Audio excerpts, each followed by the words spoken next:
দাবানলে পুড়ছিল ফ্রান্সের একটি বনাঞ্চল। সেই আগুন নেভানোর জন্য দ্রুত ঘটনাস্থলে পাঠানো হয় একটি হেলিকপ্টার। হেলিকপ্টারটিতে একজন পাইলট এবং তার সঙ্গে আরও একজন ক্রু ছিলেন। তাদের কাজ ছিল নিকটস্থ হ্রদ থেকে বালতি ভরে পানি তুলে এনে আগুন নেভানো। ভিডিওতে দেখা যায় হেলিকপ্টারের নিচে একটি বিশাল বালতি বাঁধা রয়েছে। হেলিকপ্টারটি নিচু হয়ে হ্রদের কাছাকাছি উড়ে গিয়ে বালতিটি পানিতে ডোবায়। পানি ভরা বালতি নিয়ে ওপরে ওঠার সময়ই ঘটে বিপত্তি। হঠাৎ করেই হেলিকপ্টারটি নিয়ন্ত্রণ হারিয়ে ফেলে এবং হ্রদের পানির ওপরেই বিপজ্জনকভাবে ঘুরপাক খেতে শুরু করে। এরপর সজোরে আছড়ে পড়ে হ্রদের বুকে। হেলিকপ্টারটি পানিতে পড়ার সঙ্গে সঙ্গেই এর ব্লেডগুলো ভেঙে টুকরো টুকরো হয়ে চারদিকে ছড়িয়ে পড়ে। দুর্ঘটনার ভয়াবহতা দেখে প্রাথমিকভাবে বড় ধরনের ক্ষতির আশঙ্কা করা হয়েছিল। তবে সৌভাগ্যবশত হেলিকপ্টারটি আছড়ে পড়ার পরপরই এর আরোহীরা দ্রুত সাঁতরে পানির ওপরে উঠে আসেন।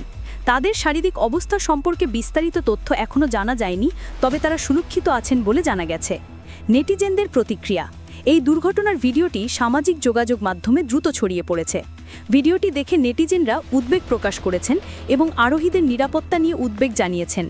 একই সঙ্গে দাবানল মোকাবিলায় নিয়োজিত কর্মীদের জীবনের ঝুঁকি নিয়েও আলোচনা শুরু হয়েছে।